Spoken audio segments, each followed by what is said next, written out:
Welcome to another episode of Food for Thought with Cosmima. I'm your host, Saleza. Yes, S to the E, to the L, to the E, to the Z, to the A.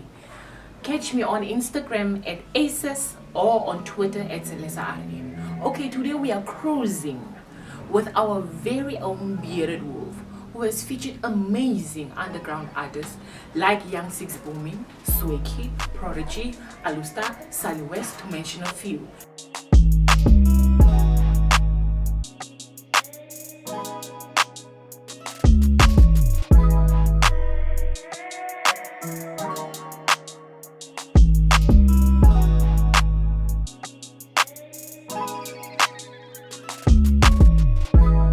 How are you doing on this beautiful day?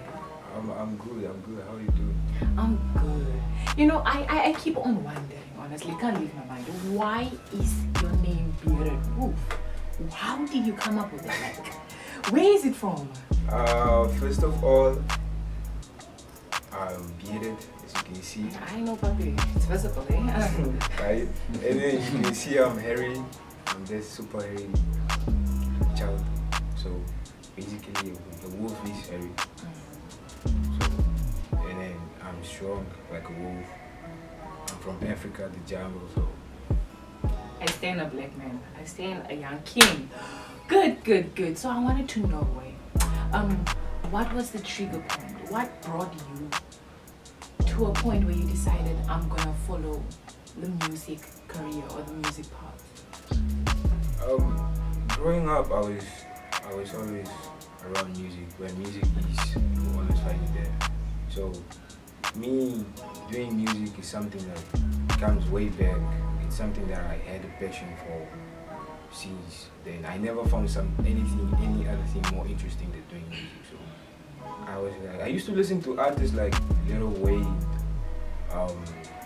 Slim Shady, Drake, Drizzy back then. So they inspired me. So I was like, I wanna be like those guys. I wanna be like them because they're so inspiring. Okay, so from the get-go, you knew you were supposed to be a rapper rather than an artist. To be more specific, I am more of an artist because I specifically don't only do rap. I also do some different genre.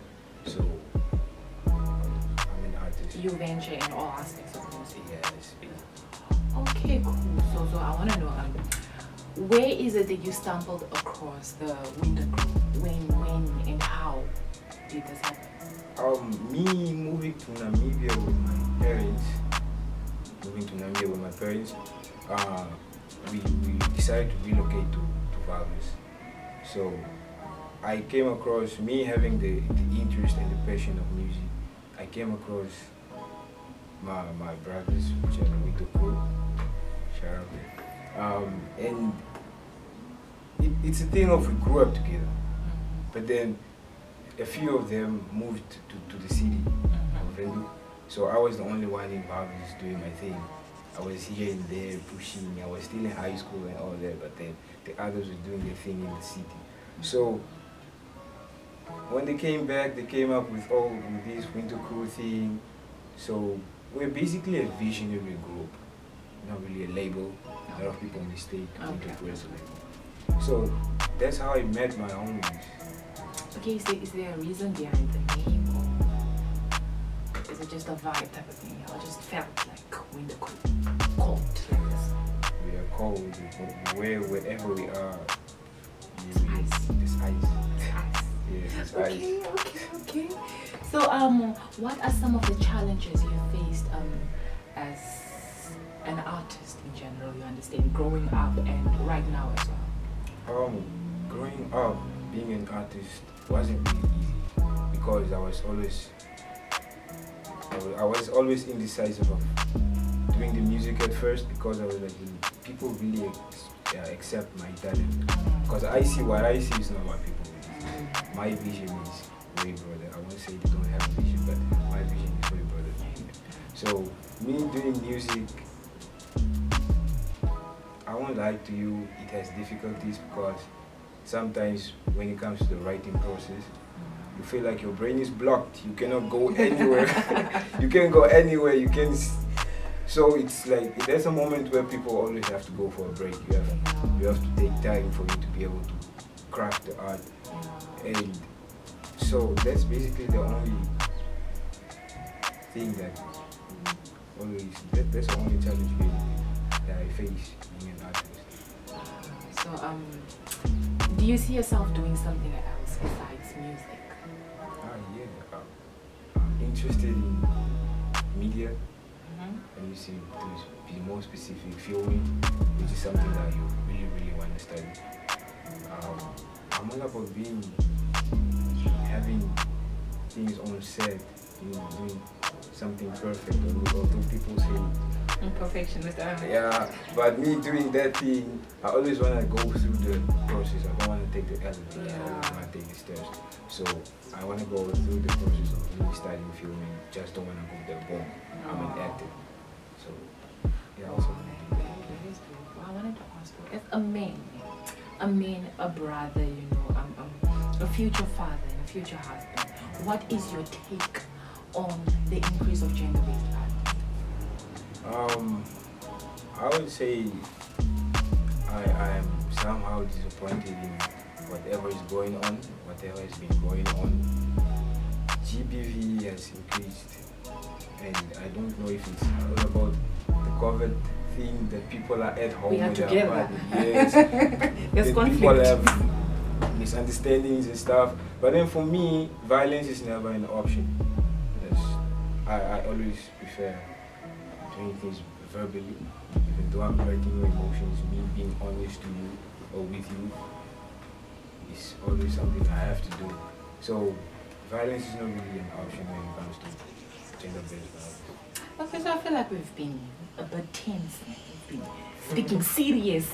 So I feel like now we should get into the fun part. Tell me 3 throwback songs, the all-time favorite. Chicken, what a beer, Bob, the chicken was. Namibian? Yes, Namibian, please.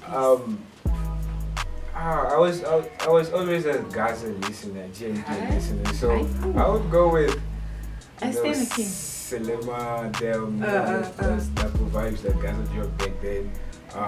Mr. McCoy. Yeah, those homies. I used to listen to them, but I was more into the hip hop part later on. So I used to listen to DJ. Listen to Your Heart. Anthem. It's a classic. Anthem. The third song that I would say that I used to vibe with. Jericho, maybe. Heaven's Missing an Angel. Basically because he was the hardest. Baby girl, you're my angel. Yeah. Wow. So your song AM, I heard that song and wow. You're doing great things, eh?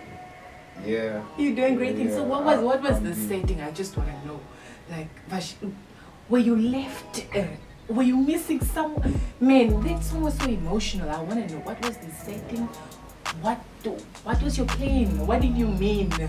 Talking about AM is a song where I express different type of emotions. I talk about, everybody has that maybe the toughest guy out there, but then 2 a.m. you will always be in your field, but you can be out tough. So I was like in my fields, because I'm tough, because I was in my fields, and I was like, in the AM, I'm in my zone, I'm working when I come in your home. Basically, talking about things that I really desire. So, emotions, people, accessories. Okay. So I must ask, Gary, because my nickname is also Rose. I just want to know, maybe it is I, but who is the Rose you were speaking of in the song? We want to know. Indirect. It's an indirect question, but directly, are you single, sir? Are you available? For the ladies out there, you got this fine homie out here. I'm basically single, but I'm not really ready to mingle. Oh, okay. You're focused on a goal. Yeah, I talk about the rose, but then it was a fantasy. So. There are many artists at this current time and place recording their singles and dropping them, recording their EPs and dropping them, recording their albums and dropping them. So what made you stood out? What gave you that recognition? How did you stay? What made it special? What made you special? First of all, you have to be humble, bro. Like when you're dropping your song, you shouldn't be. You're good, but then you have to in a certain way. You have to approach people. You have to engage with your friends at first. That's very, very important. You have to, when you drop a song, you should basically talk about it. You should talk about it. Feel it. If you feel it at first, then somebody else is going to feel it. If you don't feel it, then I can expect somebody else to feel it. The next person might not feel it too. So you should go through a lot of other. How can I say? It's okay. Yeah.